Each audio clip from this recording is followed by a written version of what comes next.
Welcome back to the Weisky Gymnasium inside the Wilmore Center here at Ripon College. Hello, everybody. I'm Creed Slattery, joined by Martin Ernster, and we got the second half of our doubleheader today between the Grinnell College Lady Pioneers and the Ripon College Lady Redhawks. Marty, how are we doing? Hey, we're doing good. We just concluded at the end of the men's game. Ripon came out, played a much better second half than they did in the first, but it just wasn't quite enough in a game of runs and streaks, and Grinnell was able to hold us off and get a win over our own Redhawks. But now it's the ladies' turn to go against Coach Harrods and her Grinnell Pioneers. Grinnell comes in at 4-6 overall, 2-1 in conference, and I'll tell you, two of their losses, one was by a point in overtime, the other by just 4 points. So she's right there, got her team playing the way they are. And remember, this Grinnell team was one of the teams that came into the postseason tournament a year ago, and so they still have a good nucleus of players there for Grinnell. And speaking of head coaches, you were able to meet with head coach Lauren Busalaki before the game. Let's listen into that interview and hear what Coach Busalaki had to say. We're here in Doc Weisky Gymnasium, minutes away from taking on the visitors from Grinnell, Iowa, the Lady Pioneers. Joining me as head coach of this perennial strong program, the Ripon Redhawks, is Coach Lauren Busalaki. As always, Coach, thank you for your time. Thanks for being here, Marty. Coach, you're off to a really good start this year. You're playing tough competition. You're playing hard. I've watched most of your games that are road games, and you are a road warrior. I mean, your game, the amount of games you're playing on the road so far to start this season, you stopped in for one cup of coffee with Wheaton College, and then you hit the road again, going all over the state, including Iowa, just for the heck of it. Talk to me. Do you think with all these road games, there's a value to that, starting your season on the road and not getting too much home cooking? Yeah, some of those are just the games we have to play, right, just based off of the opponent. But we'd like to take any adversity and use it for us instead of against us. So hopefully our team got pretty good this last month and a half of going on the road and really understanding and building confidence in what they can do on the road. It toughens you up, doesn't it? I mean, hope so. The environment. Yeah, okay. The court's the same size. Let's go. With Grinnell coming in today, they lost one game in overtime. They lost another game by 4 points. They very well could be overall, I think, 6-4 instead of 4-6. You know your counterpart very well, I think, from Loras College. Talk to me. What do you want to do today against Grinnell? You focus on just playing Ripon ball, or is there things you want to take away defensively? Yeah, Dana's always done such a great job with this program. They're going to be really physical, guard and post-wise with us, quick, and they can shoot it. So, defensively, we're trying to hit our stops in a row goal. We want to make sure that we're contesting, we're limiting second chances at the rim, and hopefully getting out and playing with some energy if we can secure that basketball as well early in the clock. At this time of the year, we want to continue to try to just push the needle a little bit on sharpening up our screens, coming off of screens, our cuts, taking care of the basketball. So and rebounding, those will be some of the things that we focus on today. What I'm going to find interesting, and you look at Grinnell's last two wins, they've come from behind pretty much to start that third quarter, and they've taken it to the opposition and taken control of the game starting that second half. Something you're mindful of? Yeah, they've always played with a ton of energy. You can hear it on the floor. You can see it with their play as well. So we want to win the energy war every possession today, at least more than not win it, right? So that's always a goal of ours, to come out sharp. I get the feeling, both of you head coaches, that the DNA that you played as a player definitely rubs off on your own teams, both of these programs. I want to wish you the best of luck to keep the momentum going and get another win. Thanks, Marty. Thanks for being here. Yeah. If we don't have them now, I don't anticipate having them in time. We are back now with starting lineups, starting with Grinnell. Number 10, the 5'7", 50-year out of Vienna, Virginia, Ava Wu. Number 11, the 5'8" sophomore out of Rochester, Minnesota, Nora Lynch. Number 22, the 5'9" senior out of Fairfax, Virginia, Skylar Thomas. Number 32, the 5'7" senior out of Waddell, Arizona, Kelsey Erickson. And number 45, the 5'11" junior out of Galesburg, Illinois, Juniper Schwartzman. Yeah. The Pioneers are coached by Dana Harold in his 15th season. Out of Galesburg, huh? So she not going to play for the home cooking Knox Prairie Fire. And now, for your home team, the Ripon College Lady Redhawks, 7-2 on the season, 2-0 in Midwest Conference play. Starting with the leading scorer for the Redhawks, number 3, the 5'3" junior out of Wild Rose, Wisconsin, Lainey Havlovitz. Number 4, the 5'8" sophomore out of Cottage Grove, Wisconsin, Carson Nelson. Then we go to number 11, the 5'8" senior out of Madison, Wisconsin, Natalie Rowolf. Then it goes to number 31, the 5'11" sophomore out of Fredonia, Wisconsin, Hallie Van Horn. And rounding it all out, number 40, the 5'11" junior out of Anago, Wisconsin, Sophie Schleve. The former Red Robin of Anago High School. The Redhawks are, of course, coached by the amazing Lauren Busalaki in her 13th season here at Ripon. 189 wins in 13 years as a head coach. Last year they were an NCAA tournament team. They lost in the first round, but it was a tightly contested first round matchup. Well, and they lost to a team that I believe made it to the at least Elite Eight, might have made it to the Final Four. So if you're going to lose to somebody, please lose to somebody very good, and that's what they did. And how interesting, their first game of the year, they go back up to Eau Claire, and who do they play first? UW Stout. And they took care of business with a double-digit win, and they've been playing really good basketball. Ripon comes in 7-2 overall, 2-0 in conference.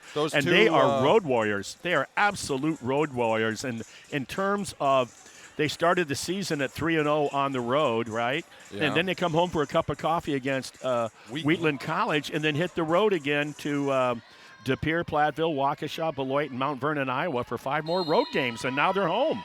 The opening tip will be won by the Grinnell College Pioneers. Ripon in white with red lettering, black trim. Grinnell in black with red lettering and red trim. And we got basketball for you here from the Weisky Gymnasium, the Julie Johnson, Bob Gillespie court here, the home court of the Ripon Lady Redhawks. Grinnell moving the ball around early. That's going to be a 3-ball attempted by number 10, Ava Wu, and it was good for her first baskets of the game, and Grinnell breaks the seal first. Well, not only that, that's how the Grinnell men started today's game on their first shot with a 3-ball. Sophie Schleve working down low. She's been a force down in the paint all year. Misses her first shot attempt and a rebound to Juniper Schwartzman. And they're pushing the ball. Schwartzman averaging 6.5 boards a game so far this season. You'll see some of the similarities of the women's program as with the men by Grinnell, and they try to get that quick transition. They try to put the defense on you early and often, and they certainly don't shy away from 3-ball shooting.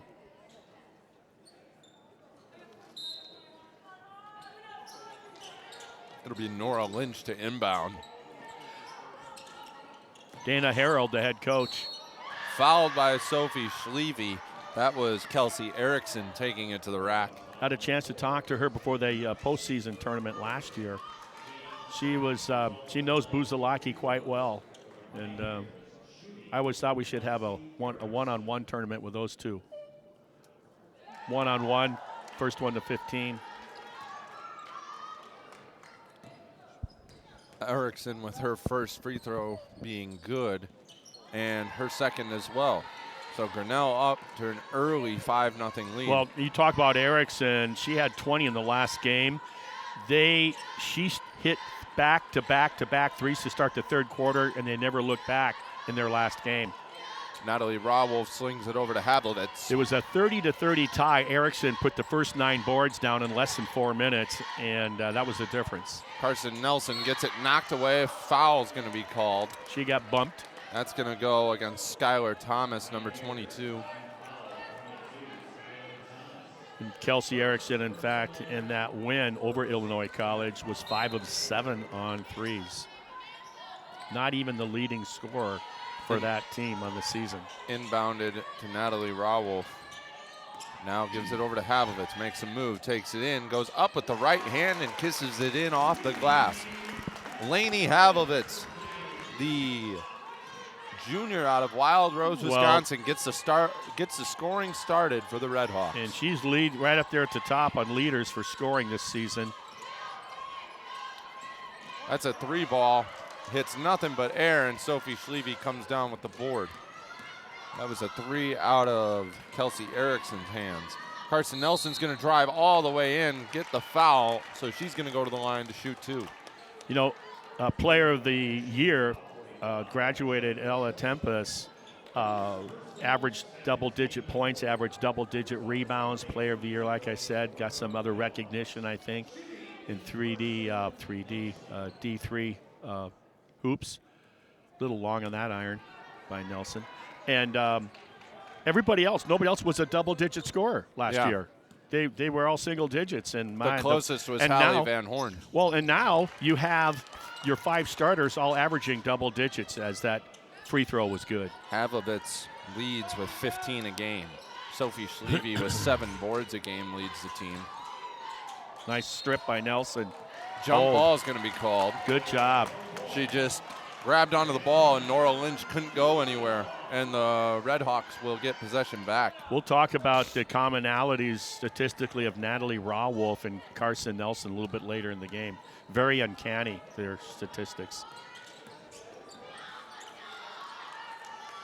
Havlovitz with the ball. They go forward cross. They like to keep that bottom open like a lot of teams do. It allows for cutters in the offense, like right there. Havlovitz with it. That's interesting from the big to the point guard. Tried to step through with a pass. Now it's going to be held. And it's going to go back to Grinnell. Yeah, Nelson was trying to cut away, from the weak side towards Havlovitz, Laney, and to receive the ball from Laney, but they denied her, and they turned the ball over. Erickson hands it off to Schwartzman, but gets it right back. Yep, and they got Ripon in a 3 ball from Wu is no good. Yeah. And a dumb foul by Kelsey Erickson basically went over the back of Sophie Schleve after Schleve had already grabbed that board. Yeah, she came down on her back, yeah. Mackenzie Bester, number 12, the 5'8", or the 5'6" senior out of Laval, Wisconsin, is going to check in. I saw it in the men's game, and we can see it in the women's game on the switches, the mismatches that it creates. We'll have to watch that. Havlovitz with the ball. She's looking for movement. She's going to throw it up with the right hand, rolls out. Sophie Schleve with the offensive board goes up with the left hand, no good. I think he missed. Wow, he missed that I think call. he missed it, yeah. Juniper Schwartzman had her hand on the ball and essentially lost it and threw it out of bounds. It was off of Grinnell. Yeah.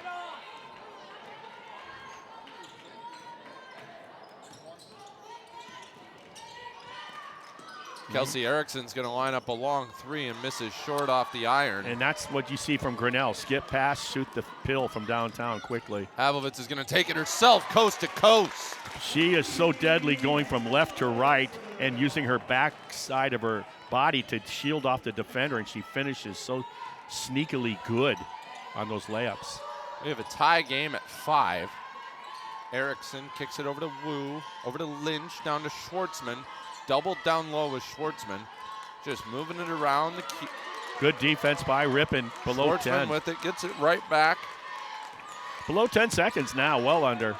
Knocked away by Havlovitz.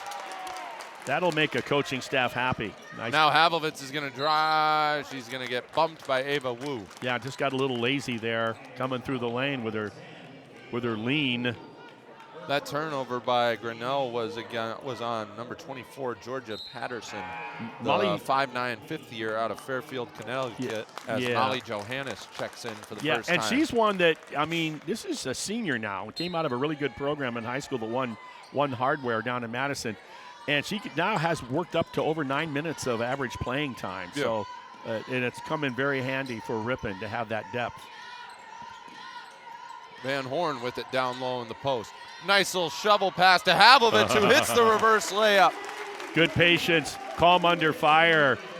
Good job by particularly Laney Havlovich with 6 out of the 7 points so far for the Ripon Lady Red Hawks. Hallie Van Horn. Knocked away by Molly Johannes. That's an elbow jumper from Nora Lynch, which is no good, and Rawolf with the rebound. Rawolf leads the team typically in three-point shooting. Ooh, she thought about taking that free throw line jumper. Instead, she's just going to go up with the right hand and in. Just had to get the ball situated. Senior out of Madison.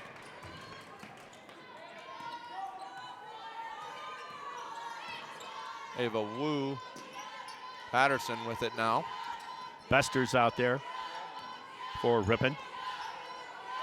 Knocked away by Rawolf. Now she's got a 1-on-2 situation. She's going to pull up and take a short jumper. But no look good. Who's there. Hallie Van Horn with the offensive board. Gives it back to Rawolf. In and out of the rim. Good basketball. And lost control of Bester. it. Bester with it. Gives it to Johannes. Van Horn with it now. Oh, nice pass to Johannes, and she's going to be fouled.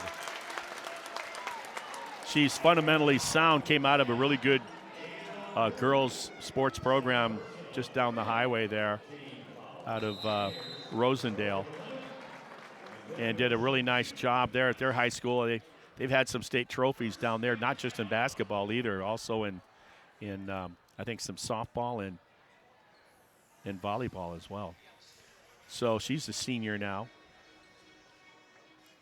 It's 9-5 Ripon, even though the first blood drawn was that 3-ball by Grinnell to start. And it's been pretty much Ripon since then. This is the second half. For those that, if we're getting this out to you right now, we had issues in the men's game. It was recorded and it's being broadcast, I believe, at a later date. But you'll be able to see that. Talking about stats, Carson Nelson, number 4, number 11, Natalie Rawolf. This is nuts. They both averaged 11 points a game. Well, what do you think they shoot from the floor? They both shoot 45%. What do you think they shoot from threes? They both shoot 46%. How many rebounds a game do they average? They both average 4 rebounds a game. How many blocks do they have on the year? They each got 3 blocks. And how many minutes do they play? They both play 26 minutes. That is crazy. Wow. Only in sports do you see something like that. And usually, 6 different variables? Holy smokes. 4 of them would be impressive. That's almost as impressive as the Kennedy and Lincoln conspiracy. Right. So here we go. It'll be Molly Johannes at the charity stripe. Yeah, so she's bided her time, and now she's, like I said, she's averaging many more minutes on the court.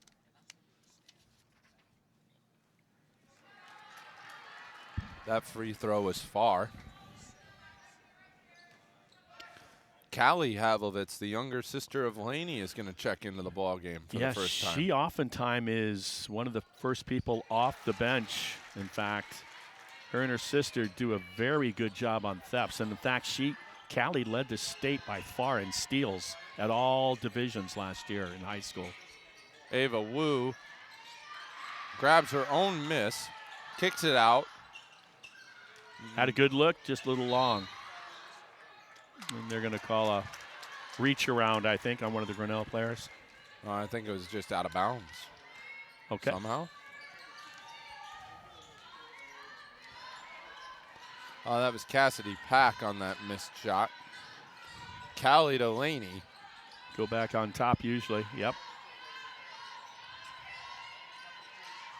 Van Horn's a very good three-point shooter, but yes, they got other shooters that do that and at the guard position, and she can make herself much more valuable 5 seconds on the shot clock. Havlovitz is going to be fouled on the floor. Yeah, and actually she was in the air, but that was my joke.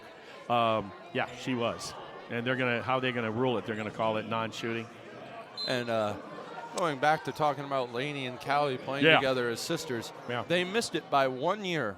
We had two brothers, David, Neal, and Kyler Hickman, on our baseball team, and they missed it by 1 year. How many times do you think that happens at a college where two different teams have a set of siblings playing on the same team at the same time? Yeah, I don't know. Just an interesting I really little don't tidbit. know. High school, Coach Rick Coles had his triplet daughters all playing on the Ripon High School basketball team decades ago. That was interesting because back then they really kind of looked alike too. It was. One of them fouled out, the other and one back could in those come days, and I wasn't calling those games, and I would. It's hard enough when the long hair ponytails cover up the number. 12-5, Ripon leads. Grinnell opened the game with a 5-0 run, and since then they have fallen completely silent. Cassidy Pack with the ball. They're going to say just a little too aggressive by Callie Havlovitz. Like I said, her steals per game were nuts. I'll have to go back and get those for our next home broadcast. But they were crazy, what she was able to do at the high school level. She's already – Callie is averaging 1.5 steals a game, and Laney is averaging over 2. Mm-hmm. Where's that closeout? So hard to kick you off the dribble. Nice hands. Tipped by Carson Nelson. It's going to stay Grinnell ball. Have to talk to Carson Nelson and Natalie Rawolf.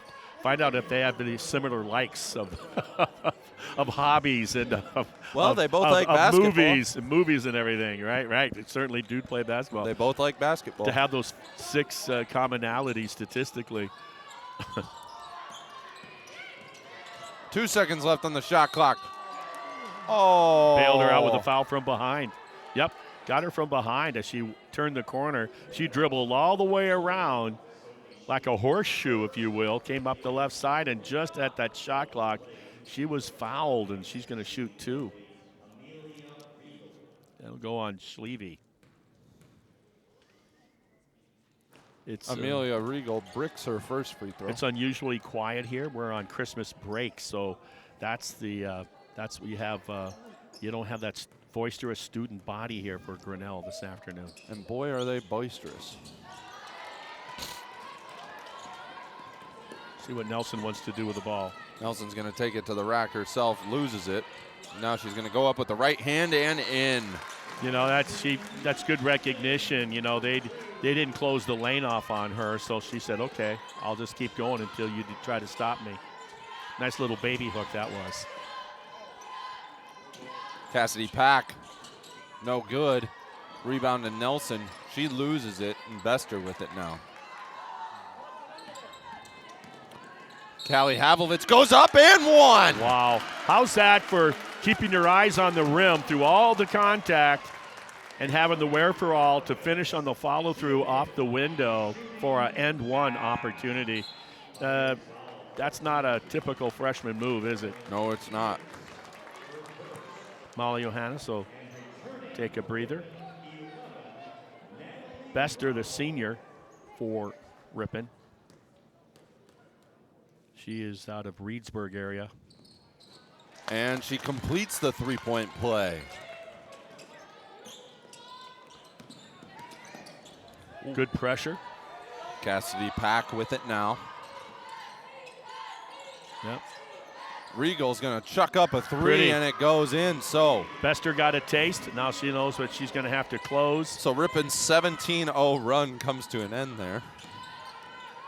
Carson Nelson goes up with the left hand and in. 2 consecutive possessions with an and one. Yeah, Coach Harold's going like, hey, my defensive player has the right to verticality. You know, let me stand there. And he's explained to her probably that she wasn't square. Difference of opinion, wouldn't you say, by the coach and the official? Yeah. And Nelson completes the three-point play. So 2 possessions in a row, ending in an and one. Yeah. This is a team that got off to a 5-0 start, something like that. 4-0, 5-0, then got ambushed up in De Pere against St. Norbert's. They shot Cassidy lights Pack out. loses her footing down on the floor, and it's going to be a jump ball, and Ripon's going to get possession right back. They got ambushed up there by St. Norbert's, and they shot lights out. Amazing from the one gal with the three-point shot the whole game. Every time Ripon tried to close the door in the second half and make it a tie game, they had an answer. And then their only other win non-conference to a ranked Carroll team with an All-American at the forward position. I watched that game online, and Ripon played good. It was just Carroll's execution in the half-court offense was very impressive. And that All-American, you could understand, Crete, why she's an All-American.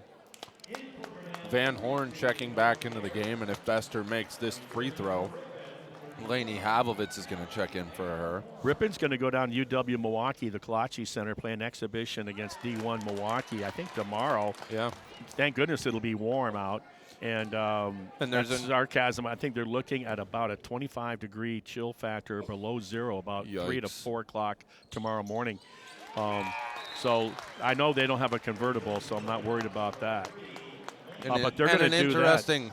Interesting storyline for the Buwalda sisters, Presley Buwalda and Ripon. Yeah. Her sister Jory, her younger sister Jory, plays for UW Milwaukee and is seeing good minutes for the Panthers. And just to piggyback on that too, you look at the Queen of Random Lake out there for Ripon, number 31 on your program.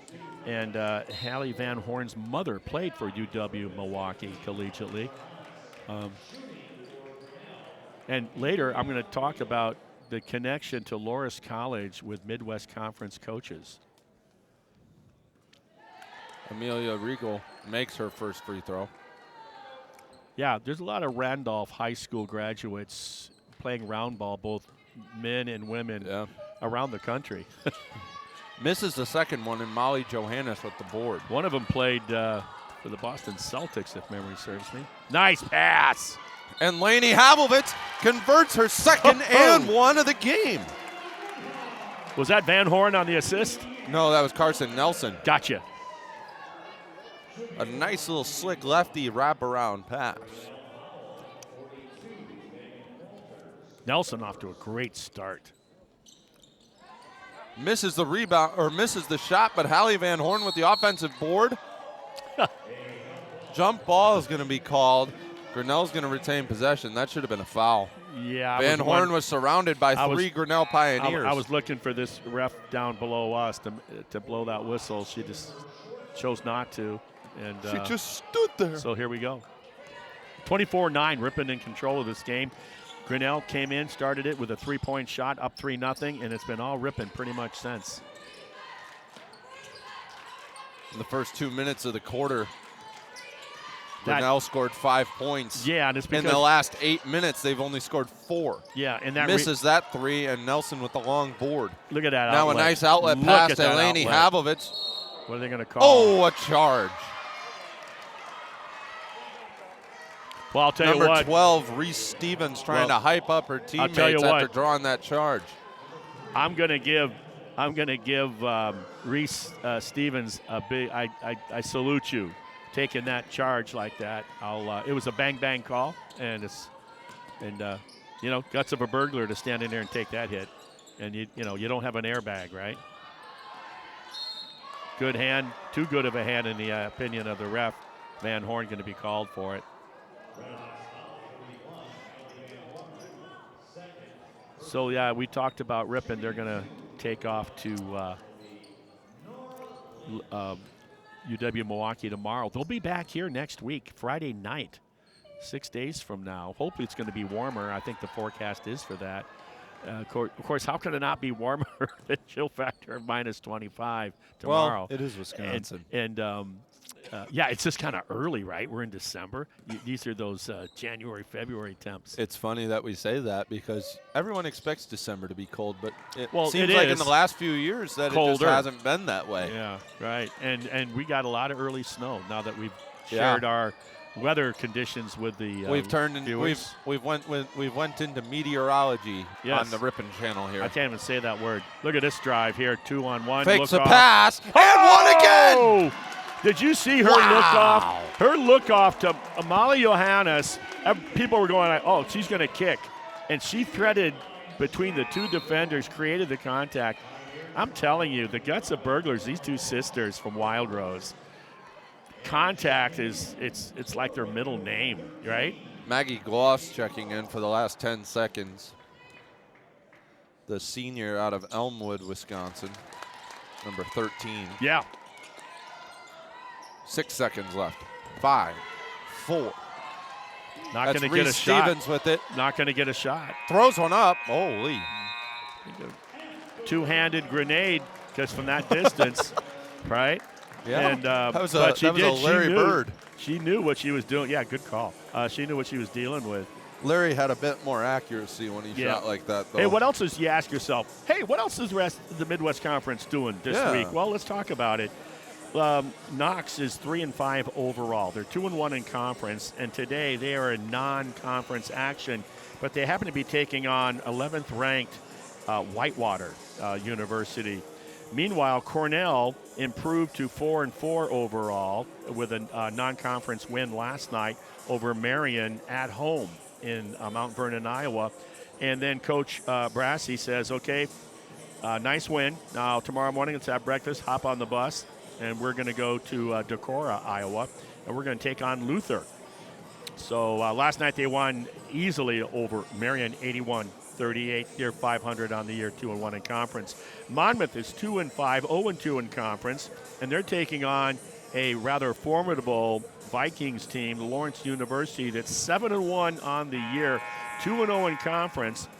And I look for LU to handle Monmouth. They got a gal, Kate Adams, 20 points per game, 22 steals so far this year. Charlotte Brennan, I remember her, the Colorado kid. I think she's a sophomore this year. She's just a tough cookie, strong with the ball, fearless. Reminds me of the Wild Rose sisters. And then Olivia Kesty. She leads the team in rebounding, but get a load of this. In this early season, Creek, she's already got recorded 20 blocks. And she's a sophomore out of Minnesota. So looks like LU is going to be a very competitive ball club in Midwest Conference this year. LU with a former Badger High School alumni on the team this year. Okay. Molly Deering. Okay. It's my alma mater to make the connection. Up. Sophie Schleve lost control of it. Already out of bounds. Well, she was already out of bounds. I think what he's saying is her foot, when she stepped to save the ball, she was already out of bounds with that foot to the baseline.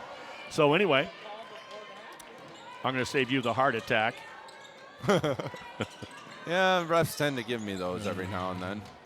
Amelia Regal kicks it to Stevens, who goes down low to Schwartzman, and she lays it in. And Schwartzman got ideal position on the block, on the ball side, and it was over once she got it.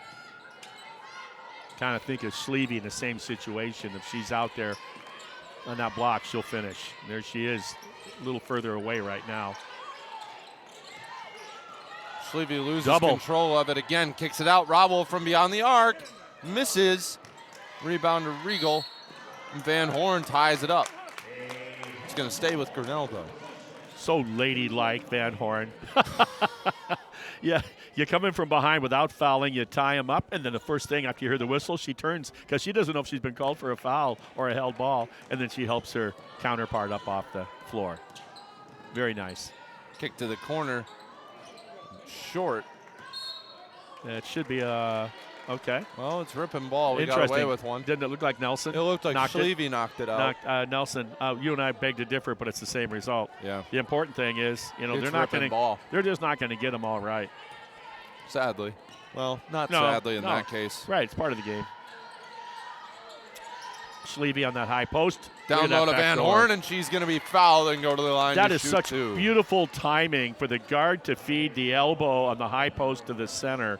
And then before that even happens, you got Van Horn already rolling baseline, anticipating what happened. Great execution by the Lady Redhawks on that particular play.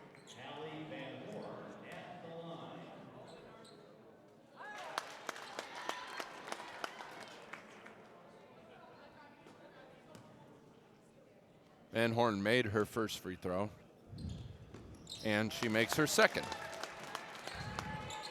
So Van Horn's first 2 points of the game come from the charity stripe. Yeah, and open up a 17-point lead for the Red Hawks. Yeah, and she shoots 81% from that line coming into today. She has a solid 3-level offensive game. She can score in the paint, she can shoot the mid-range, and she can shoot it from beyond the arc. That's why last year as a freshman and starting as a freshman on a program that had won a championship the year before and the year before that, we could keep going back. We could keep going a lot of years. To think that she started 2 freshmen along with Nelson into a program that is so established tells you about how they're highly regarded as players and competitors. And you're right. She could play 4 of the 5 spots, Van Horn. She's just a little too tall to be a point guard. Yeah, she could. You could set the table with her, right, on shooting the pill. Like I said earlier, she can shoot the 3. Yeah. It's just not, you can't have everybody shooting the same shot on a team. Got to be balanced. Nelson with it, and you were talking about going back to look at all the conference championships. If you go back to 2018, so 8 years. There you go. There's that long 2. Oh, it hit the I was watching it hit the cable. I was watching the cable, and I wasn't convinced that it hit it, but the ref was closer than me. So it nicked it. That's what it calls. calls. If you go back to 2018, looking at the conference championships up there, from 2018 to last season, the only year in which they didn't win a regular season conference title was 2021. You talking about this program right here? This program. Yeah, that would have been against Knox. Yep. And stolen from behind by Nelson. Look at nice that pass. A little too far. Habovitz saves it. Schleve there you kicks go. out. Rawolf beyond the arc. Nylon! Oh!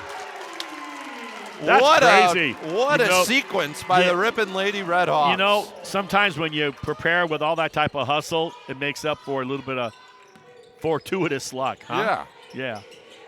Sometimes it's better to be lucky than good. Yeah. They say that.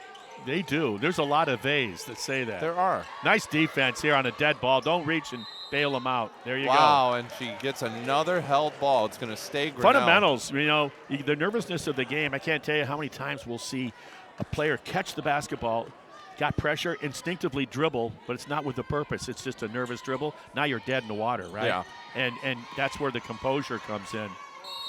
That's going to be a foul. That's going to go on Carson Nelson. Yeah.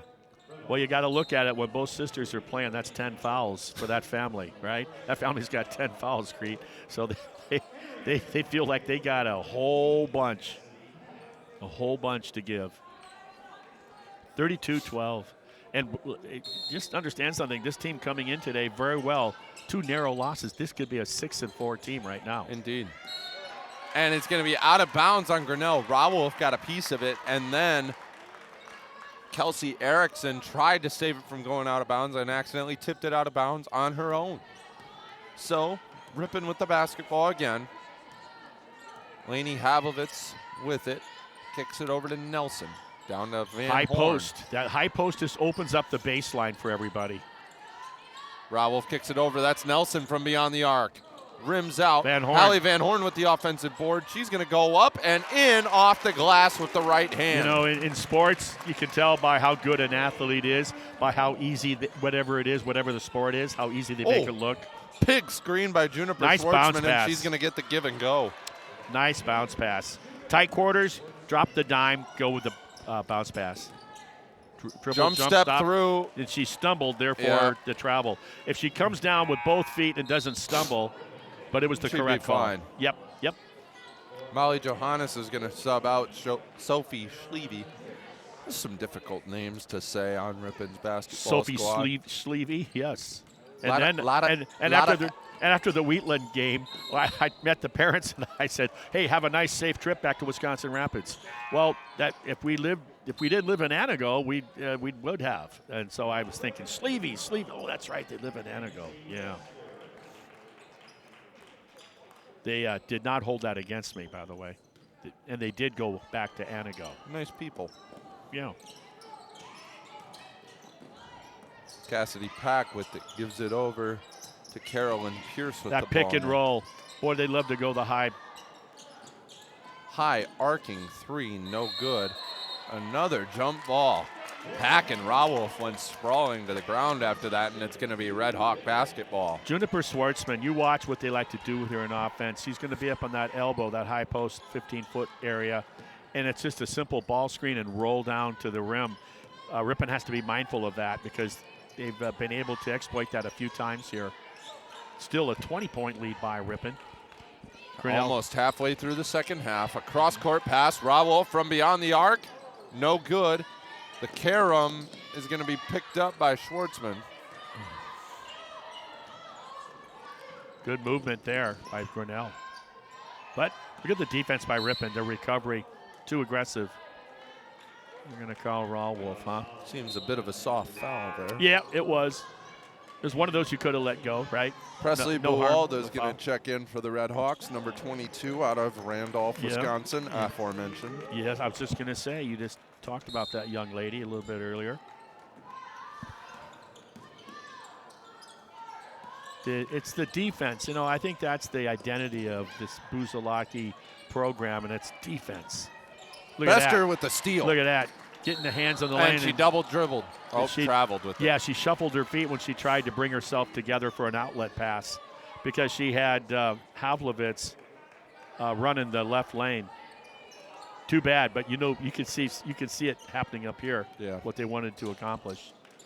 And active hands in the passing lanes. Buwalda hits the floor. She does indeed. Hugh Roberts, the guy that has all the accolades. For Nice Randolph. pass to no one in particular. Yeah, and that's what the tension of in-your-face defense does. And Ripon men struggled with that, particularly in the first half tonight in their loss to Grinnell. Otherwise, they played a much better second half. Just wasn't Molly quite enough. Johannes gonna be a fouled, foul. and she's going to go to the line to shoot two. Yeah, that's our friend Schwartzman I was talking about here, what she does on the high post in offense. I'm also looking at it. Uh-huh. I'm looking at the coaching staff. Is Matt Havlovitz, Laney, and Callie's dad one of the assistant coaches? I do not know that.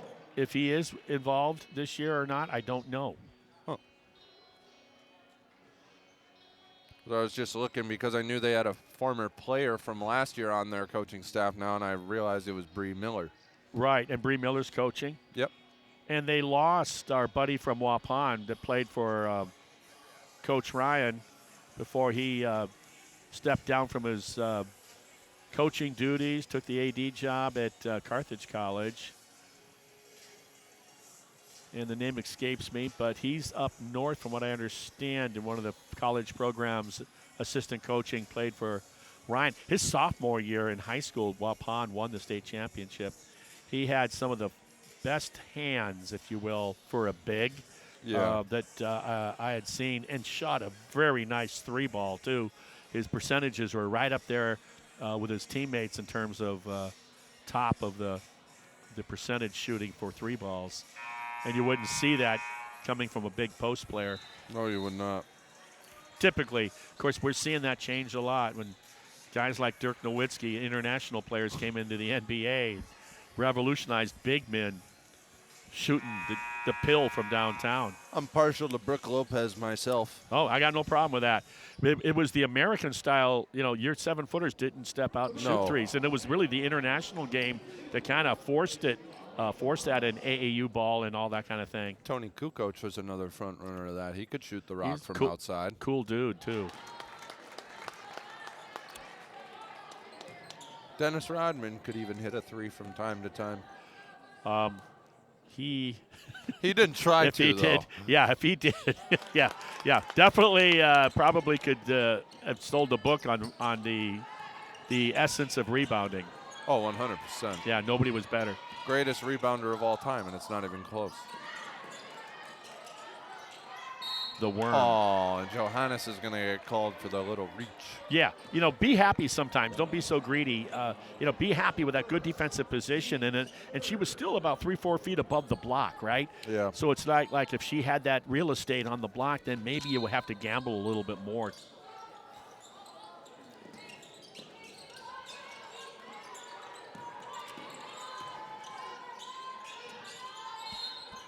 And another foul is going to be called on Johannes. That's a mismatch, right? Johannes trying to guard that guard, makes it very difficult on that matchup. And Maggie Glaus is going to check in now and give Johannes a break after 2 consecutive fouls. Bester guarding Pack.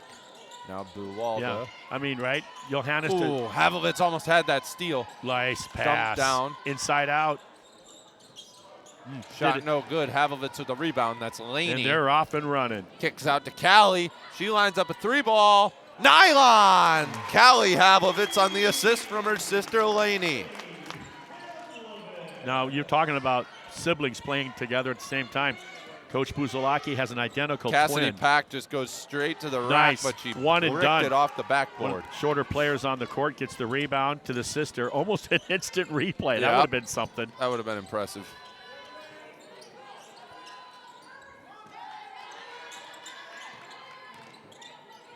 Laney, cross-court pass to Mackenzie Bester, who thought about a long 3, but Yep. thought better. Callie, another 3-ball. Hit the cable. I wish there was a way they could take that cable and make it vertical with the standard so it's not out so pronounced above the rim. That's been an issue ever since this facility came to being. No other complaints other than that, though. The Weiske Gymnasium is a beautiful place to watch a basketball I watched game. them build this building when I was a kid in grade school. It's been around that long. Yes, I am lying.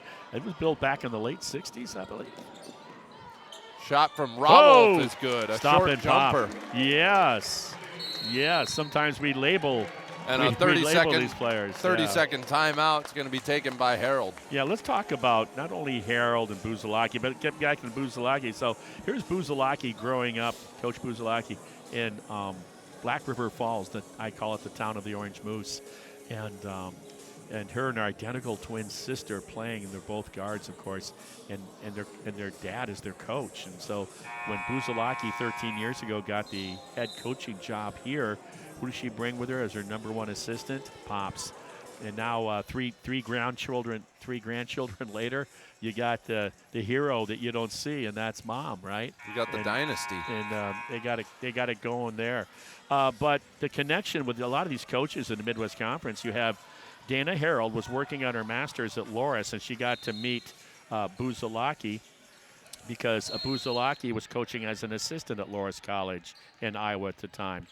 And then you have as they're playing here, I'll finish up after this with Jennifer McCormick of Illinois College. And she was an assistant coach at Loras College and now, of course, the head coach at IC. And then Tamlin Tills, one of the more colorful characters in the conference, Lake Forest College, as it's 41-14. There's a word for that, right, when the numbers are inversed? Yeah. And I don't know what it is, but it's fancy. Download a Glaus at the free throw line. Oh, She's look gonna at this. Take a little spinning hook. Nice shot from Maggie Glaus. Wow, that was beautiful. And then Ryan Kane, of course, was an assistant on the men's team at Loras College. So Loras should be, look at that steal, hitting the passing lane, Nelson. Nelson's going to take it in with the right hand, misses, tipped away. She's going to grab her own rebound. Bester. Callie Havlitz from the corner, nylon! Woo!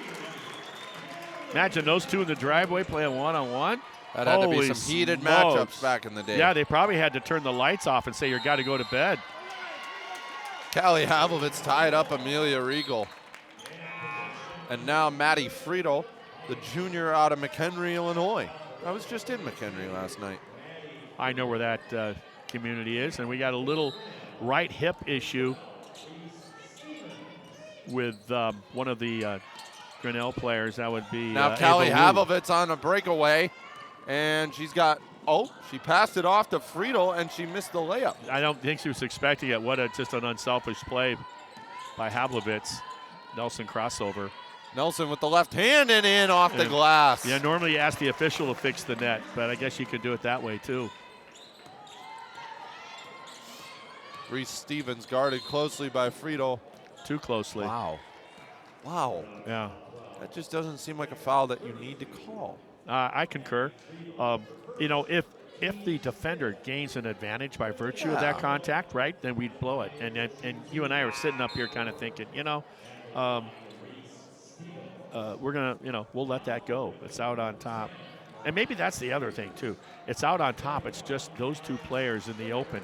If that same kind of contact occurs down in the paint, maybe they let it go. Nelson takes a breather, well-deserved. Mariah Sears and Alex Stricker, number 10 and 21 respectively, into the game for the Red Hawks. Stricker, the 5'10 sophomore out of Sheboygan, and Sears, a 5'6 freshman out of Spanaway, Washington. Yeah, that's a fun word to say, isn't it? Spanaway. And then to throw in Washington behind it. That's a lot of syllables. Look at that outlet. Short jumper from Friedel, and one! Oh, man. What a confident athlete. Maddie Friedel with the short mid-range and one. A junior, like you said, out of Illinois. Misses the free throw. Maggie Gloss almost had the rebound, but she let go of it wisely, or else she would have gotten called for over the back. Yep. Yeah, you're spot on that, Creed. Good clogging of the passing lanes, and it's going to be out of bounds. And that's what that turnover was forced by Havlovitz. Yeah, and that's what persistence and high energy, hitting passing lanes, active hands on defense. That's how it pays dividends. A minute 30 left in the first half. Ripon is at 50 points, and Grinnell hasn't even broken the 15-point mark yet. No, and that's all defense for the Red Hawks. Stricker's pass is batted down. She gets it again, loses it. Wow. Some butterfingers going on. Maddie Friedel with the three ball. Nylon, Maddie Friedel. She's 2 for 2 today. Woo. She's got 3 for 3, actually. Remember the little baby hook? Oh, yeah. And then she's got, was that a 3 also? No, the baby hook was Maggie Glaus. No, okay, gotcha. My bad. Down low. And that was Megan Walters with that layup. Nice little turnaround off the glass. A lot of, when you're shooting down low in a crowd, the glass is your friend. And Mariah Sears driving baseline. Blocking foul. That's going to go against Reese Stevens. Yeah, and Stevens is going like, man, I know the foul's on me, but I'm the one that took the shot. Yeah. Yeah. Speaking of shots, anybody over the age of 50, get your shingles. I'm a lot older than that. I got mine, and it's a sore arm, but from what I hear, that's my public health address for today. Walked into Walgreens to get some aspirin, and I walked out with 2 needles in my arm. Here we go. We got less than a half minute, and we're going to get a 3-second call. That's on Maggie Glaus. Yeah. What happens is you're watching your team, and you're thinking, oh, she's going up with a shot. I'm going to position for that putback on offense, and they don't take the shot. And then you look like, hey, why are you in the lane so long? Yeah, that's 20 seconds left in the half, and Grinnell's just going to dribble it out to finish out this possession with one last shot. Well, and they got to start looking for it now because Ripon defense is so tough. For them to create a shot. Pass is picked off by Stricker, and 3 she's seconds. all alone. And Travel. she walked with it. On her crossover, took one extra step, but what a nice move nonetheless. Did she finish that with her left hand? She did finish that with her left hand. 1 second and no shot. So, I think it's been all Red Hawks.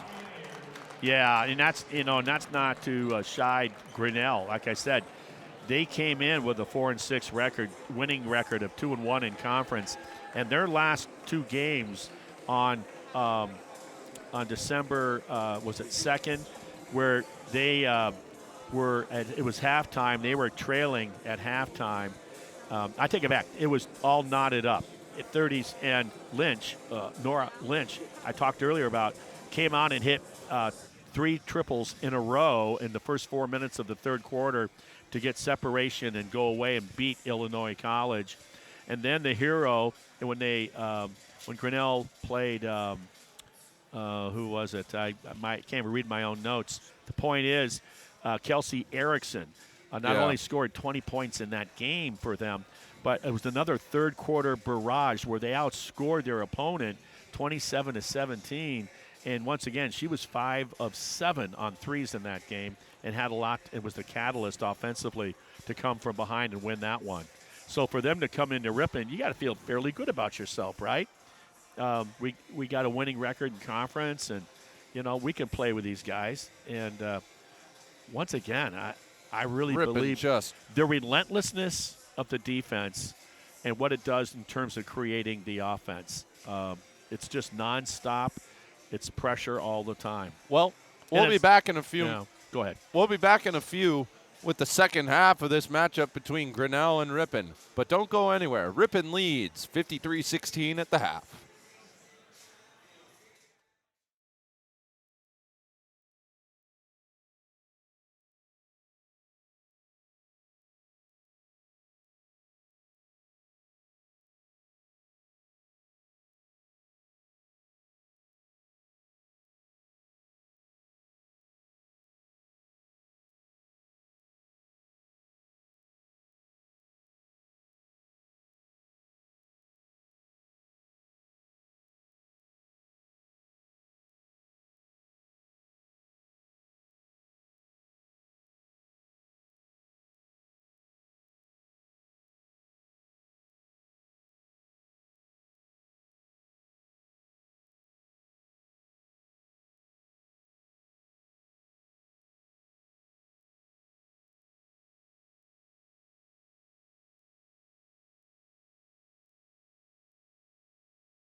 Welcome back to the Weisky Gymnasium inside the Wilmore Center here.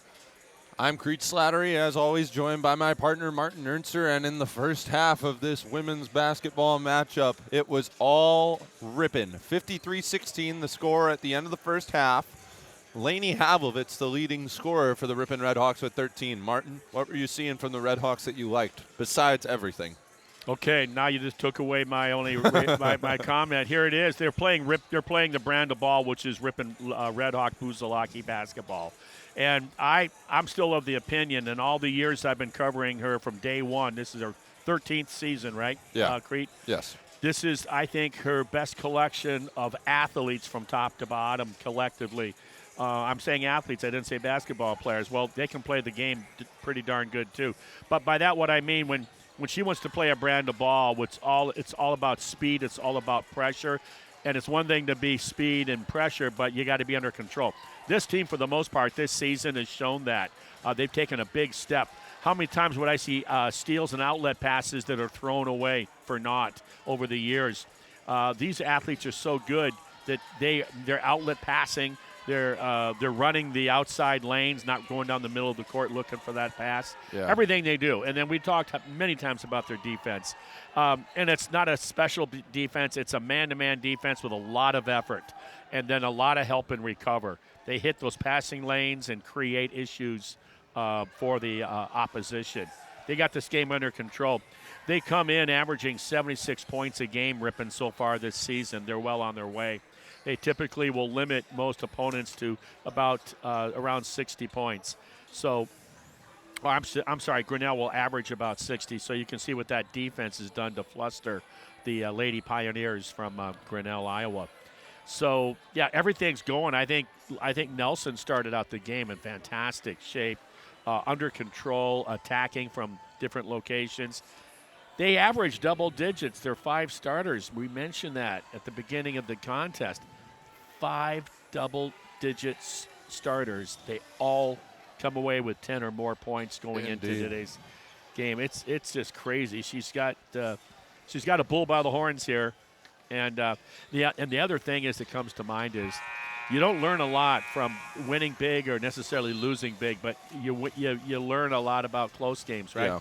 Good thing coach is going on and taking all comers from the state conference, right? Yeah. And she's a road warrior. This is only their second home game. After 9 games, this is only their second one.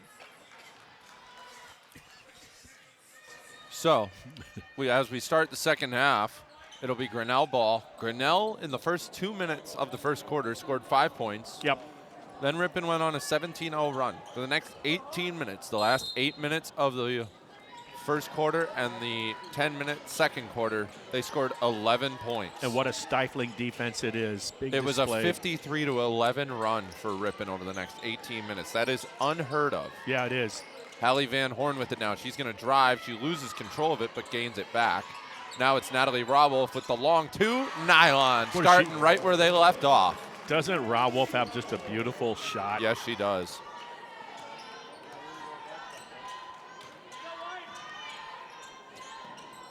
I have an interesting tidbit about Rawolf from last year's Grinnell game. It was a game in which Ripon scored over 100 points. And at one point, Rawolf was the only one on the team that had touched the floor who hadn't scored. And I made that point on the broadcast, and her dad was sitting right down here when I said that. And when I said that, I think I must have just said it a little too loud. And he turned and gave me the iciest death stare I have ever heard in my life, or I've ever seen in my life. As Grinnell gets the N1, I was a little bit scared for my life because her dad's a strong individual. I'm sitting there going, I didn't mean to. I was just stating a fact. Nora Lynch, good movement without the ball, ran down the loose ball, put it back, and has an opportunity at an N1. That'll be the second foul on Carson Nelson. And she delivers. But that's my one incident with Mr. Rawolf. It was rather comical. Yeah. I'll tell you, she's a gamer. She is. Where is it? Madison East? Madison Memorial High School grad. She is a very big weight room person. Yeah, she's definitely definitely defined. Hallie Van Horn from beyond the arc. Misses left. Natalie Rawolf with the rebound. Short jumper. Nylon.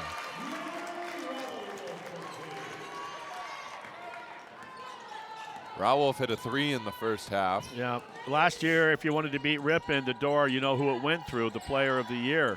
Ella Tempest. And this year, you got five starters that score double digits. So Hallie Van Horn with the rejection and her own rebound. Makes it a lot tougher, right, to game plan against a team that balanced on offense. Lainey Havovitz gives it to Schleve, who gets it right down to Van Horn. And she didn't pass it too hard, right? No, You're only didn't. 8 feet away. You don't need a rising fastball. Just a quick dump down to Hallie Van Horn, and she put it in off the glass. Yeah, you see a lot of pretty darn good basketball IQ here being demonstrated by Ripon. Tipped away. It's going to be off the knee of Skylar Thomas out of bounds. So Ripon's going to get that ball back. That was Natalie Rawolf who knocked it out of her hands. Skylar's the assist expert on the Pioneers, averaging over 2 per contest. Feeding that post Sophie to Schleve. Schleve kicks it out to Van Horn, and she just does get out of the paint. Carson Nelson with it now. It's funny, we call it paint, but it's not painted anymore like the old days. But everybody knows what we mean, right? Lainey Havovitz from downtown, nylon. Lainey comes in. Wow. Lainey comes in averaging 15 a game. You know, that stat's going to be improved. She's got a team leading 16 right now, and it's going to be a loose ball foul on Hallie Van Horn. I was reading it weird. I read it as 13 because I was looking at it backwards. I was like, there's no number 13 on the floor. The only number 13 in this game that has even played is Maggie Glaus, and she's sitting on the bench right now. Just a little confusion on my end. Pioneers are 1 point away from breaking the 20-point seal. You do this long enough. There's a shot from the corner. Nice. And that was Skylar Thomas, and she drills the 3, and the Pioneers have cut the lead to 40. All you do is play through this, right? When the scoreboard is pretty much dictated with how the contest should finish at the conclusion. Mackenzie Bester with it now, gets it down low to Sophie Schleve. You just kind of keep, up and under. Step through and rolls it in with the right hand. Nice move by Sophie Schleve. Ooh, silky, soft. Silky smooth Sophie Schleve. Yeah. Say that 4 times. I can't. I can't either. Here we go, lining up another one. Skylar Thomas misses off to the right. Juniper Schwartzman gets hammered by Sophie Schleve. You get so greedy there, reaching into that honey jar all the time. That's her 3rd. Yeah, and 2 of those 3 have been reaches. Oh, that's her 4th. I was looking at the wrong number. I'm sure right Molly now. Johannes is going to tell her, hey, I really feel bad for you. Yeah, right? No. I'll get floor time. No. Coming from a basketball bench warmer like me, you don't tell the person you're subbing out you feel bad for them unless they just got hurt. Yep. No, I was trying to set the table for my joke. Yeah. Here we go, air ball. Said it before it even came down. Yeah. Well, Lainey Havovitz. I had the with angle. It. I had the angle. You did have the angle. Lainey Havovitz loses What would have been embarrassing is that thing is pure and goes right in. Yeah. Then you would have just looked like a hater. Yeah. Lainey Havovitz with the long outlet pass to Carson Nelson, who drives in, misses with the right hand. That's the only flaw that I see in Nelson's game is when she gets a little too wide open to the basket, she just goes in with too much force off the glass. Yeah. She did that early in the first half. She had a breakaway layup, and she just smoked it off the glass. And the good news is we got 2.5 more years for her to figure that out and work on it. Yeah. A little more touch around the glass. Nice finish there. Speaking of touch around the glass. We used to call that scissors, weak side curl by the big, coming around from the weak, get the ball and finish. We're going to call the extension travel on Bester. Yep. I even told her this when I saw her early in the year, just down here at the Wilmore Center. I said, I was watching that exhibition game against the Lady Phoenix in Green Bay, the D1 program last year, on that Pastimes huge screen, and I thought she played one of her better games of handling the ball under pressure and setting the table for her teammates. Yeah. Turnaround by, And once again, you know, that was Megan Walters who missed that layup. And once again, I think when you're down there like that, the glass is your friend. Yeah. Because when it requires you to finesse that shot to get it over the front of that cylinder and drop it in, like you're handling a baby or something, and you can be much more aggressive banking it. Look at that. We guarded the inbounder and didn't zone the basket. They picked the picker and got the freebie. That was an interesting analogy you used. I understand it, but if you had experience laying a baby up through a basketball hoop? Yeah, in other words, being gentle with your hands. Wasn't trying to compare it to the game of basketball, just that. Oh, nice little Whoa! step. Almost had the Left dream hand. shake down to a T. Yeah. Laney Havovitz. Well, good job by Those are Bester some getting great- back. Those are some great pass fakes to no one in particular. Yeah. Ooh, Made nice room little for herself. crossover Yeah. and rolls it in. And That was Nora sometimes, Lynch. sometimes on our substitution, you don't have good matchups if Yeah. you're Ripon. Well, Grinnell has cut the lead down to 34. Mm-hmm. And Coach Busalaki's going to take a timeout. More than about halfway, a little more than halfway through the third quarter here. Ripon's been in control this game pretty much from the beginning, and just demonstrating to everybody here watching tonight just how lethal they are with their basketball skill set. And they're fun to watch because they're really an unselfish group. You know, you hear that term a lot in team sports, but it's true. You share the ball, and too many times I think in high school kids give the ball up, they don't think they're going to get it back. And if you're down low, I've always talked about, you know, post, kick it out, repost, and maybe you get it back. So anyway, I've talked about what the rest of the conference is doing today. Illinois College at 4-5 is I didn't talk about this game, my bad. Illinois College is at Beloit today. 4-5 IC overall, 1-2 in conference, taking on Beloit that's 4-5 overall and 1-1 in conference. Matchup today is IC at Beloit. I say look for Illinois College. The Beloit program with that new coach is coming on strong. And then Lake Forest today is Idle. So they are Lake Forest 2-6 overall. They've only played one conference win so far. Coach Tilley, and they lost that game. Here we go. And Lake Forest will be in our gym next Friday afternoon. You doing that one, Crete? What day is it? Friday, next Friday? No, I'm not. Okay. This is my last time working over Christmas break. Gotcha. Loose ball foul. I don't know who that's going to go on. Grinnell? Nope. Redhawks. Callie Havlovitz. Okay. And another timeout's going to be taken.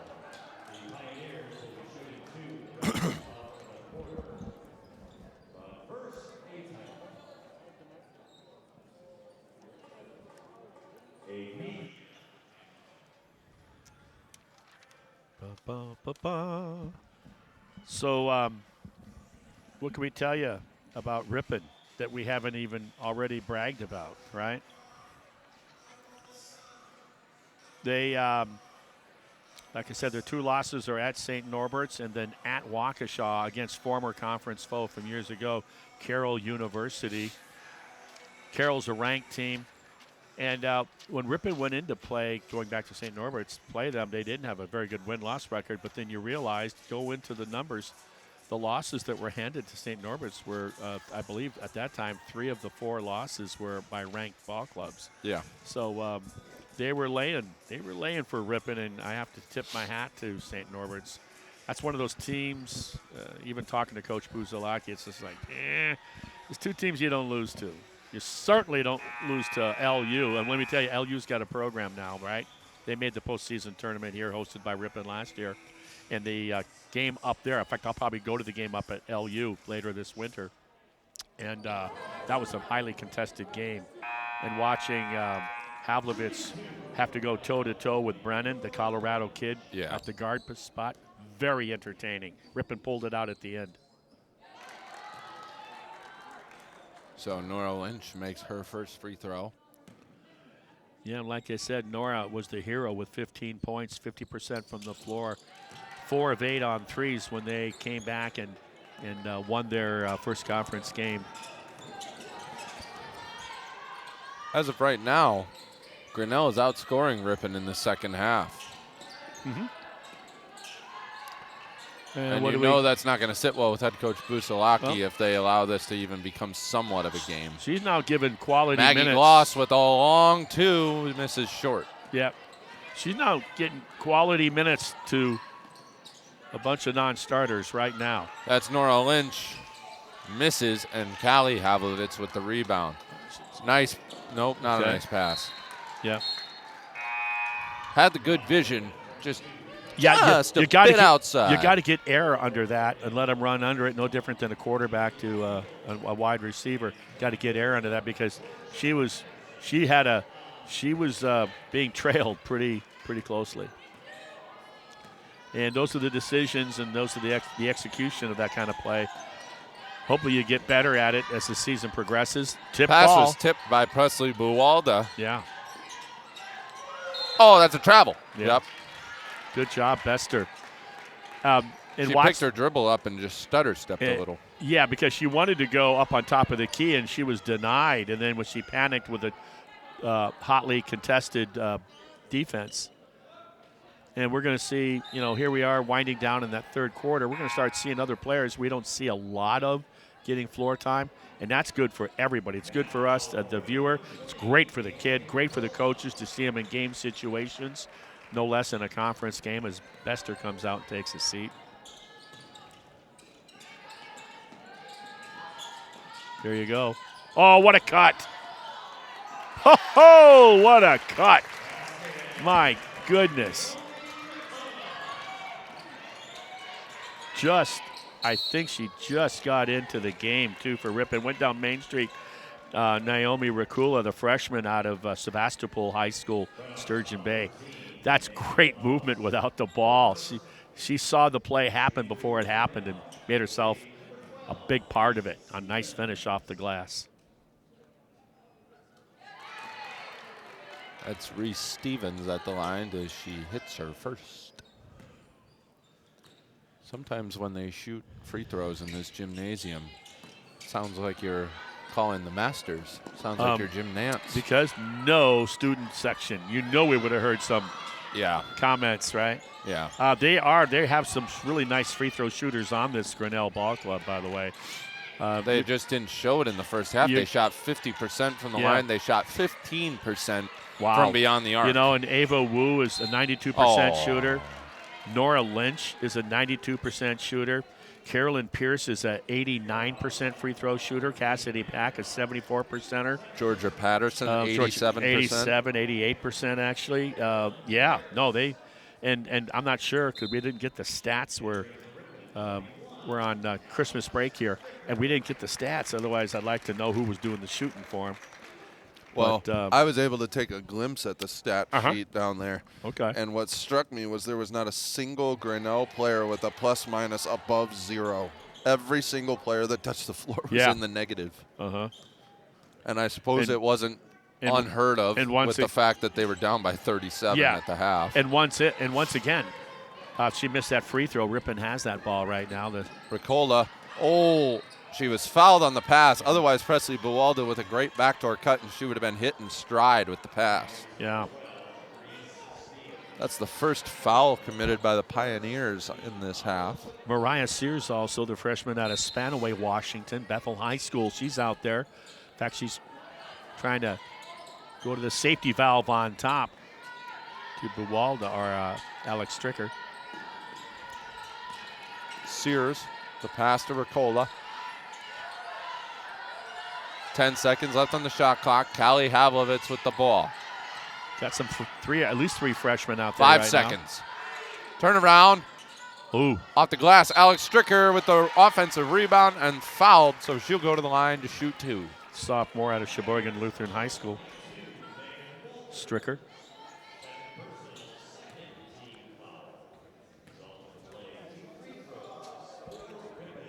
She makes her first. You know, we're still in the third quarter too. I mean, you're talking quality time here. Yeah. With some non-starters. How nice for them.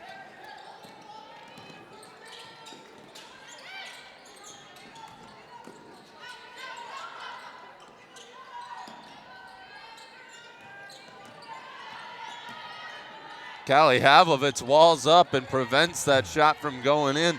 She blocked up Georgia Patterson. Yeah, and now she's got the ball bringing it down the floor. Yeah, Buwalda brought that down. What do we got here? We got a foul. Moving screen is what it appears to be. Yeah. And now we got that was Sarah Buwalda. Sarah Trzynski into the game. Rosehalt. I thought I'd been in just about every gym over more than 20 years of club basketball, and some of these I have not been into. Especially I thought I had heard of Callie Havlovitz with the steal. Boy, she read. And look at her. Now look at that speed. Lays it up. Too strong off the glass. Yeah. I tell you, but she's beating everybody that's running without the ball. She's beating them with a speed dribble. Yeah. Wow. Nice basket cut down there. Amelia Regal. Yeah, Regal with a nice V cut, and it went hard baseline. Got separation from the defender. Smart play. Once again, getting rewarded, moving without the ball. Pass was a little too high from Trzynski. Yep. And you're going to have that sort of thing, right? With the inexperience of minutes. But it's invaluable right now. Long, too. Offensive board to Grinnell. Yeah, about a 17-foot-long rebound. There's a 3-ball from Amelia Regal, and that one goes in. Yeah, and where Ripon can learn from that is Ricola is like, okay, I'm on you. No, you're not. So the shooter can read the body language, and she shot it. Buwalda now with it. She's driving with the right hand, throws one up, short. Interesting shot. Been watching that shot. That was that runner, little one-handed. 8 seconds left in the third quarter. Taking it to the rack is number 14, Carolyn Pierce. She lays it in. And they're just going to let time run out here in the third quarter.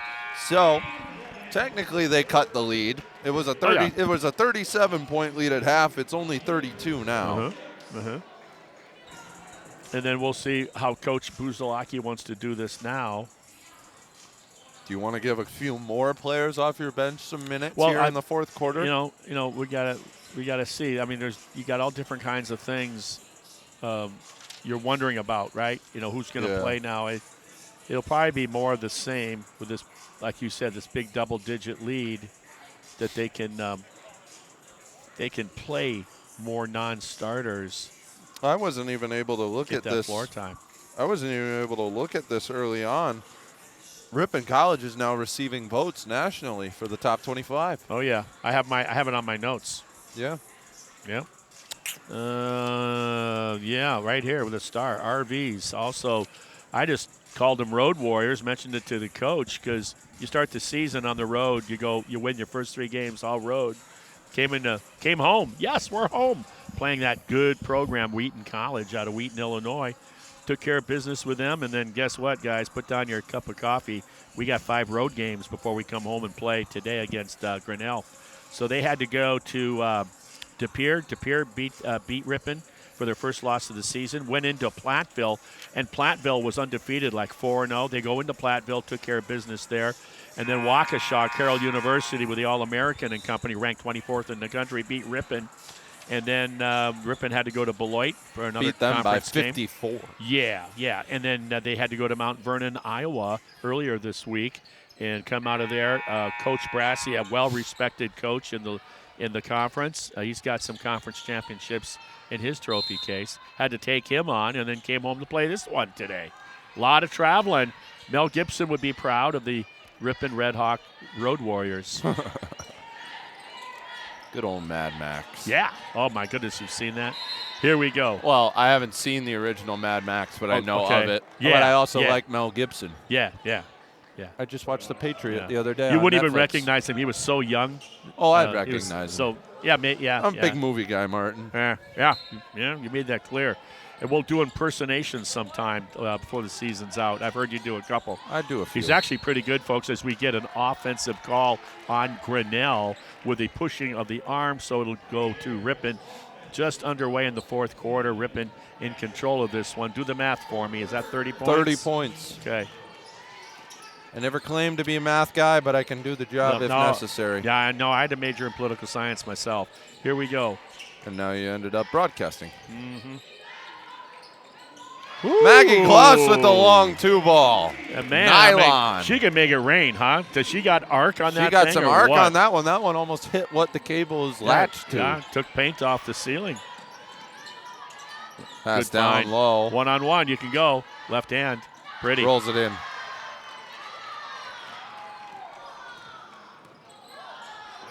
Nice Maddie pass. Friedel with it.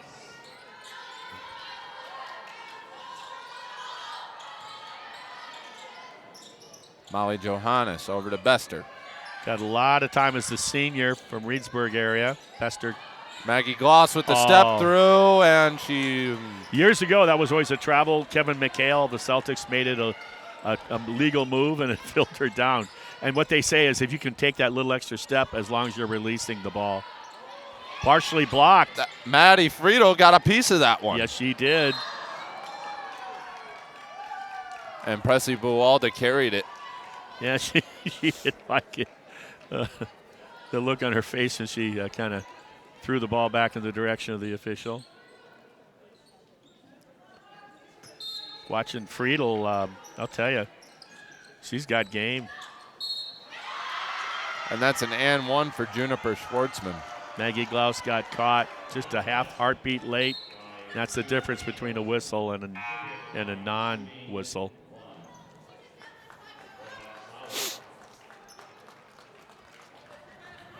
So Ripon, I got to look. Give me a moment here. We'll find out. Juniper Schwartzman converts the and one.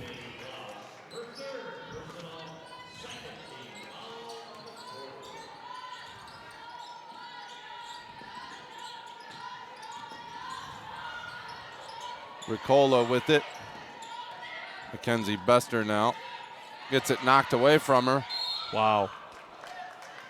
I don't know who that foul's going on. It's going to go on Cassidy Pack.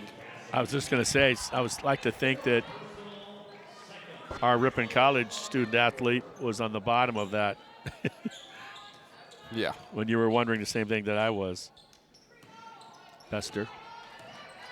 She's a tough cookie.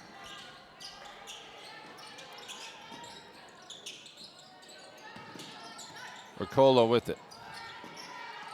Kicks it over to Johannes.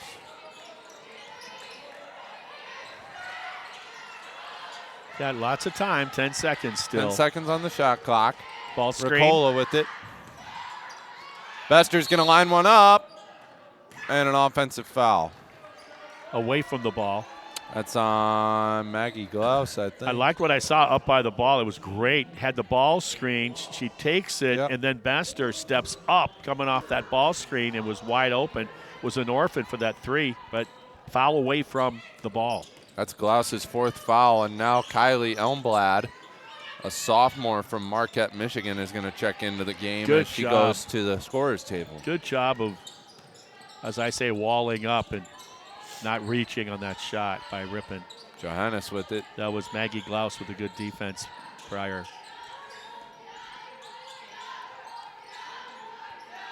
Skip cross-court pass to Nicola. Look at that cut. Ooh, what Maddie a cut. Friedel lays it in. Great find, too, feeding from the baseline, from the wing. Friedel, great move. Cassidy Pack guarded by Johannes. Pass is a bit wild. Coach Busalaki really standing over there on the sidelines. Really extending Ripon defense. 3-ball, no good. Rebound to Mackenzie Bester. Still a lot of time here. 6.5 left in the final period. Maggie Glaus with it. Maddie Friedel now. Going with that high post at the free throw line. Get the hands off. Turn around, righty jumper, no good. Yeah, they're Foul is going to be on Maddie Friedel on that board. Yeah, she was out of position.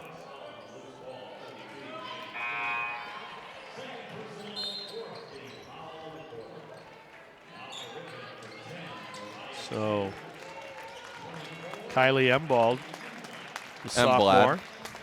Emblad, yeah, you're right. The L's before the A, Martin. Emblad, she enters. The sophomore out of Marquette, Michigan, 6 feet tall. The tallest girl on this Ripon roster. Sophomore, yep.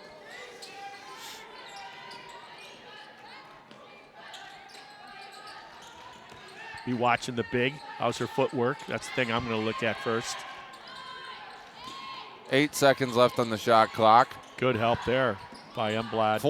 4-3. Foul on the shot by number 30, Nadia Hoffa.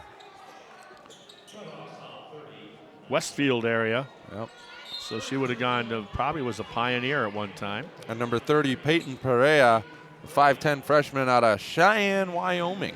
Yeah, I love that. We were in Cheyenne a year ago last September, my wife and I, coming up from Colorado up through Wyoming, and it was awesome. Beautiful country. It is quite beautiful. Yeah.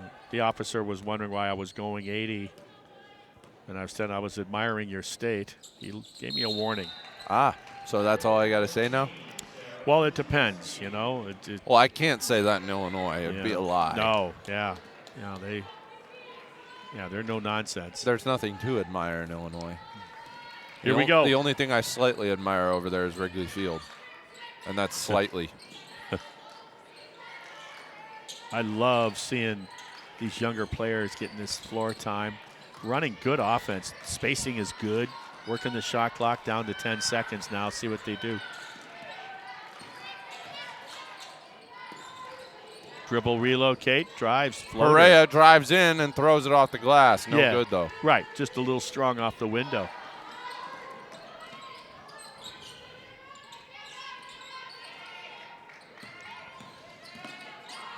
Oh, wanted to go baseline, but good help and recover. Wow. That's a three ball that's good by Carolyn Pierce. Yeah. Sarah Trzynski, really good job on that high side, weak side help, and went down to low to take away the baseline, and then couldn't get back up on top quick enough. Elmblad with it. That's a shot from the corner from Mariah Sears, no good. Stop ball. Steps into her three. No good. Sears with the rebound. Good reactions, ran it down. That was Patterson. Looks with pretty. That three ball. Looks pretty good with the ball in her hands, Mariah Sears. Look at that. Left hand, going to get a reach. They're going to call it a block. Yeah, so Mariah out of Spanaway, Washington, she came a long way to go to school in Cheyenne, right? Yeah. Another distance there. Wyoming, cowboy country. My wife made various baked goods over the last 10 days and really put the hammer down the last 48 hours. Brought in an assortment of baking goods. Yeah. And I want to let her know, and I know you guys appreciate it, but everything from the fudge to the chocolate-covered peanuts to the pecan balls to the, I call them Heath bars. What do they call that? Toffee, the chocolate and the pecans, and then the peanut brittle. And then the Patrick, our camera guy that brings us those nice pictures, he was all over the date pinwheel cookies. That's old school there. I got to let my wife know he wants that recipe. I'll get it to him. Never want to, when we're broadcasters, Reese, one of the first things, Crete, one of the first things you want to learn is, it's kind of like you don't make the cook angry at the restaurant. You don't make these technicians. They could make us look really bad, I think, if they wanted to. Yeah, they could. Hey, what do you do with baseball anyway? You're off until spring? Pretty much. Well, not until spring. When we come back from winter break, we'll go right into practices. You had your fall ball. Yep. I think you felt good about that. I did. You're kind of hitting for power, it sounded like. A lot of doubles. A lot of doubles. Yeah. Extra base hits, we call those. us pedestrians have never played baseball. It's a shame. It's a No, crying shame. yeah. It's the greatest game there ever will nice be. move. Mariah Sears up and in with the right hand. She was trying to examine what options she has, and then a good job of getting back. Nice job by the Spanaway Washington Bethel High School grad. Good feet. She's got good feet. Kick out. No good. Megan Walters with the putback. Yep.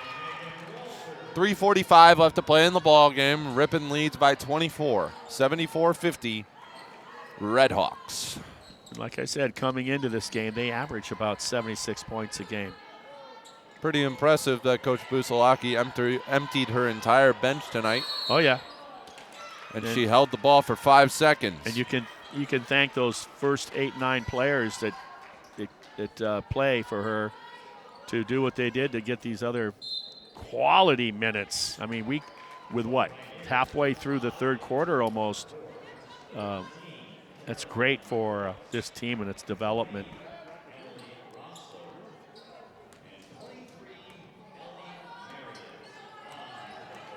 We're going to have to come up with a nickname. Your job will talk about this for the Havlovich sisters. Woo!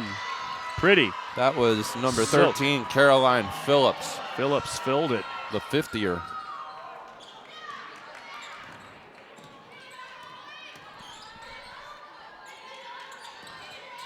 Attack with a dribble, pull up. Nice shot by Mariah Sears. Sears, the freshman, has game. Yes, she does.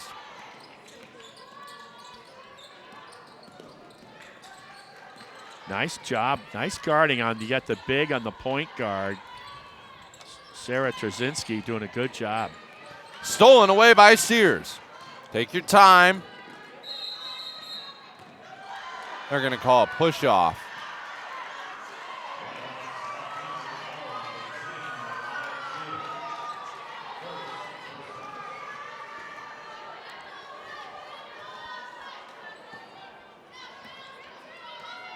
We'll watch a little lateral defense by Emblad. Tipped away by Sears. Sears is very showing active. what she can do right now. Very active. Naomi Ricola is going to come back into the ball game, the Sturgeon Bay product. Nice job. Sevastopol High School.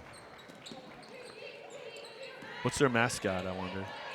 Probably a sturgeon. Ooh. Good hands. That's an over and back. Nice. Talked about her just moments ago. Sarah Trzynski playing the D, creating the turnover. Inbounding to Hoffa.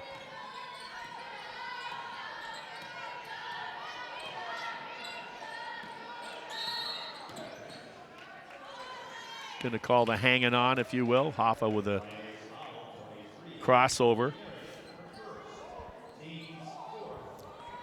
I'm noticing more and more all the time with basketball players with opposite colored shoes, and I used to think they must have two pairs and they're just switching them. And I'm thinking now, you would know this, Crete. Tell this older citizen here that are they just making shoes like that as that entry pass goes out of bounds? They're making shoes like everything nowadays. So like you get an orange shoe on the left foot and a blue-green on the right. They're just okay. They make them mismatched. It's a style. Yeah, it's just a way to sell that product. It is. And it helped. Plus, with me, it would help me to know which differentiate my right from my left foot. Okay, Martin, right. Personally, I think it's a style you can only pull off if A, you're a female, or B, you're making millions of dollars as a professional athlete. I think I've seen some high school boys games this year already where they are doing that. Stop and go, hesitation, dribble. Ricola step through, rolls it in. Oh! Sevastopol High School. What did I step through?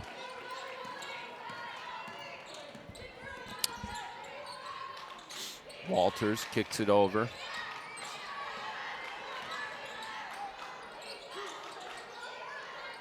Walters kicks it out. That's Ellie Marriott. No good.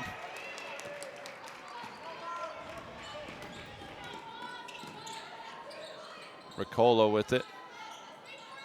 Trzynski. wanting to enter it down to Elmblad. Got to get out of the lane. There you go. Trzynski down low. Weak side. Missed Kicks it out. Nadia Hoffa from downtown. Nylon!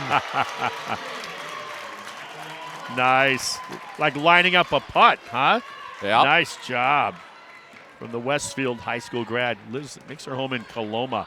Potato country. I had clients up in that area. I used to think the milk trucks were psycho drivers on the highway. The potato trucks? Holy smokes. 20 seconds left in this ball game. Ripon leads by 28. Megan Walters kicks it. Looks good. Yeah. That was Caroline Phillips. 12 and a half seconds left.